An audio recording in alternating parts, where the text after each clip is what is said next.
1258 عیسوی وہ دن جب بغداد کی عظمت راکھ میں بدل گئی۔ ہلاکو خان کی آندھی نے علم و تہذیب کے اس مرکز کو مٹا ڈالا۔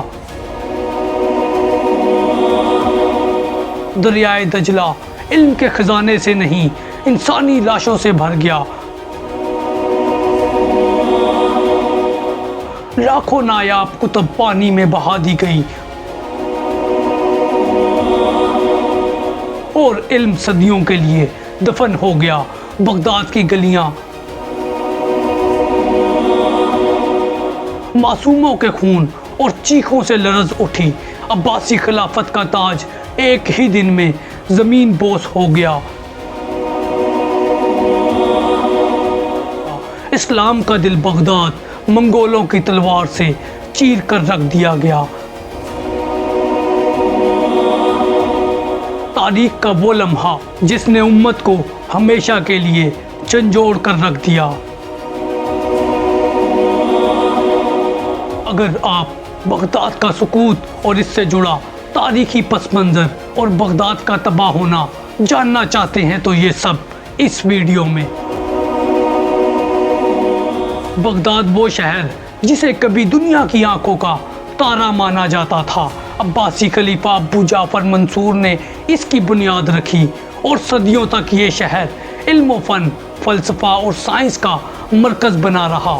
یہاں بیت الحکمہ تھا۔ بغداد جہاں یونان، روم، ہند اور فارس کی کتب کے تراجم موجود تھے، اور بغداد کی گلیاں علماء، فقہا اور سائنسدانوں کی محفلوں سے ہر وقت روشن رہتی تھی۔ یہ شہر صرف ایک دارالخلافہ نہیں بلکہ پوری مسلم امت کے وقار کی علامت تھا۔ مگر وقت کے ساتھ سب کچھ بدل گیا۔ عباسی خلافت روز بروز کمزور ہونے لگی۔ کئی ریاستیں ان سے الگ ہو گئی، فوج ٹوٹ پھوٹ کا شکار ہو گئی اور بغداد کا شاہی دربار سازشوں کا اڈا بن گیا، جس سے خلیفہ کی طاقت محض کاغذ کی ردی رہ گئی۔ اسی کمزوری سے دشمنوں نے فائدہ اٹھایا۔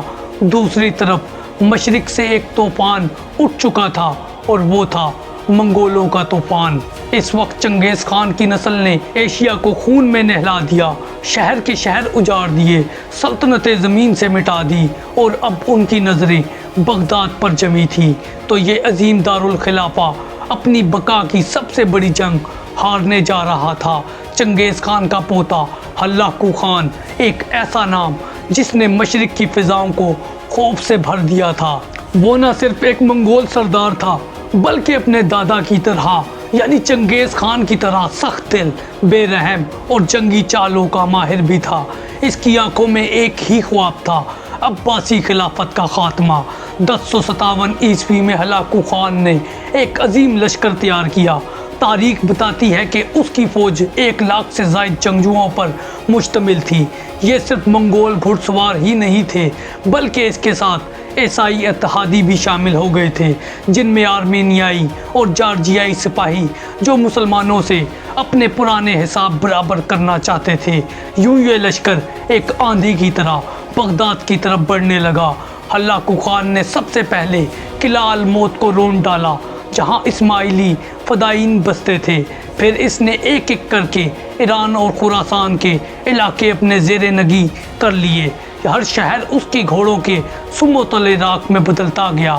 تاریخ بیان کرتی ہے کہ اس کی فوج کے گزرنے کے بعد زمین کئی دن تک جلی ہوئی محسوس ہوتی تھی۔ اب اس کا اگلا ہدف تھا بغداد، لیکن بغداد کی قیادت کمزور ترین ہاتھوں میں تھی۔ خلیفہ اپنی نا تجربہ کاری اور بے تدبیری کے باعث نہ فوج کو منظم کر سکا نہ شہر کو۔ دوسری طرف منگولوں کا سیلاب بغداد کی طرف آ رہا تھا اور بغداد اپنی سب سے بڑی آزمائش کے دہانے پر اس وقت کھڑا ہونے والا تھا۔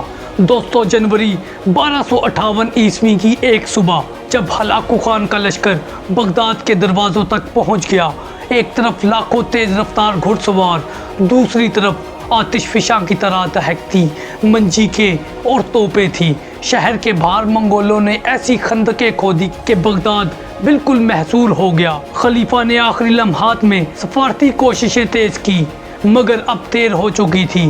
اس نے ہلاکو خان کے سامنے جھکنے کے بجائے اعتماد سے جواب دیا، لیکن حقیقت یہ تھی کہ اس کے پاس کوئی منظم فوج نہ تھی۔ وزیر ابن القمی کے بارے میں کہا جاتا ہے کہ اس نے خلیفہ کو یہ کہہ کر مطمئن کیا کہ شہر کی حفاظت کے لیے چند ہزار سپاہی کافی ہوں گے، حالانکہ حقیقت اس کے برعکس تھی۔ ہلاکو خان نے اپنے لشکر کو حکم دیا اور شہر پر بارش کی طرح آگ اور پتھر برسنے لگے۔ بڑی بڑی منجی کے دن رات چلتی رہی۔ بغداد کی مضبوط سمجھی جانے والی دیواریں چند ہی دنوں میں شگاف دے بیٹھی۔ لوگ گھروں میں قید ہو کر خوف سے کانپنے لگے۔ منگول ہر سمت سے شہر کو گھیر چکے تھے۔ کھانے پینے کی اشیاء کم ہونے لگی، فضا میں چیخیں اور رونے کی آوازیں گونجنے لگی۔ بغداد کا وہ شہر جو کبھی روشنیوں سے جگمگاتا تھا اب اندھیروں اور خوف کے سائے میں دہک گیا۔ اور پھر وہ دن آیا جب منگولوں نے فیصلہ کن حملہ کیا۔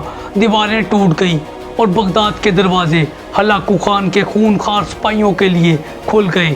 7 فروری 1058 عیسوی وہ دن جب بغداد کی تاریخ ہمیشہ کے لیے بدل گئی۔ ہلاکو خان کے سپاہی دیواریں توڑ کر شہر کے اندر داخل ہو گئے اور پھر جو ہوا اس کا تصور بھی روح کو ہلا دیتی ہے۔ منگول فوج نے بغداد کو دائیں بائیں اور مرکز سے گھیر لیا۔ شہر کی ہر گلی میں آگ بھڑک اٹھی۔ شہر کا ہر کوچہ لاشوں سے بھر گیا۔ سپاہیوں نے تلواریں بے دریغ چلائیں۔ بچے، بوڑھے، عورتیں، کوئی بھی ان کی سفاکی سے محفوظ نہ رہا۔ کہا جاتا ہے کہ لاشوں کا ڈھیر اتنا بڑھ گیا کہ راستے بند ہو گئے، خون کے دھارے بہنے لگے اور گلیاں خون کی ندیوں کا منظر پیش کرنے لگی۔ مساجد اور مدارس بھی محفوظ نہ رہ سکے۔ جہاں کبھی قرآن کی تلاوت کی آواز گونجتی تھی اب وہاں چیخ و پکار اور آہوں کی باز گشت رہ گئی۔ کئی مساجد کو آگ لگا دی گئی، ممبر اور محراب راکھ ہو گئے۔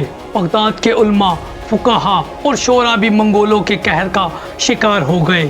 لیکن سب سے بڑا سانحہ بیت الحکمہ کی تباہی۔ یہ وہ عظیم کتب خانہ تھا جہاں لاکھوں نایاب کتابیں موجود تھیں، جن میں فلسفہ، سائنس، طب اور تاریخ کی وہ تحریریں جنہیں جمع کرنے میں صدیوں لگے تھے منگولوں نے دریائے دجلہ میں پھینک دی۔ مورخین لکھتے ہیں کہ کئی دنوں تک دجلہ کا پانی سیاہ رہا کیونکہ ان کتابوں کی سیاہی ہر طرف پھیل گئی تھی۔ بعض مقامات پر سرخ پانی تھا کیونکہ وہ خون سے بھر گیا تھا۔ یہ قتل و غارت کئی دنوں تک جاری رہی۔ تاریخ دانوں کا اندازہ ہے کہ 10 لاکھ سے زیادہ افراد اس جنگ میں مارے گئے۔ بغداد جو کبھی دنیا کی سب سے پرامن اور روشن وادی سمجھا جاتا تھا لیکن اب ایک قبرستان میں بدل گیا تھا۔ وہ دن اسلامی تاریخ کا سب سے اندھوناک دن ثابت ہوا اور بغداد کی عظمت کا چراغ ہمیشہ کے لیے بجھ گیا۔ خلیفہ مستعصم باللہ وہ شخص جس کا لقب خلافت کے تخت سے جڑا تھا مگر حقیقت میں وہ طاقت سے عاری رہ گیا تھا۔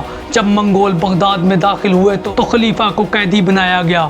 خلیفہ کی شان و مقام ایک پل میں ختم ہو گئی۔ ہلاکو نے خلیفہ کو اپنے سامنے کھڑا کیا اور پوری دنیا کے نمائندے اس کی ذلت و بے بسی دیکھ رہے تھے۔ اس وقت منگولوں کا طریقہ کار سخت مگر حسابی تھا۔ وہ شاہی خون زمین پر بہانے سے اجتناب رکھتے تھے، اس لیے انہوں نے ایک نہایت ظالمانہ طریقے سے خلیفہ کو سزا دی۔ خلیفہ کو قالین میں لپیٹ کر گھوڑوں کے سموں تلے رون دیا گیا۔ یہ فعل اس عظیم خلافت کے نمائندے کے لیے نہایت شرمناک انجام تھا۔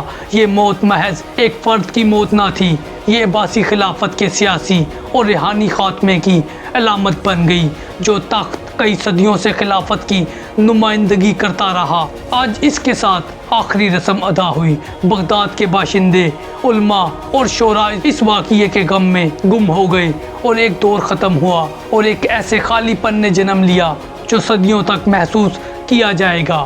دوستو، یہ تھی سقوط بغداد، فال آف بغداد کی تاریخ۔ اگر آپ کو یہ ویڈیو پسند آئی تو چینل کو سبسکرائب کریں، کمنٹ میں اپنی فیڈ بیک دیں اور ویڈیو کو اپنے دوستوں کے ساتھ ضرور شیئر کریں۔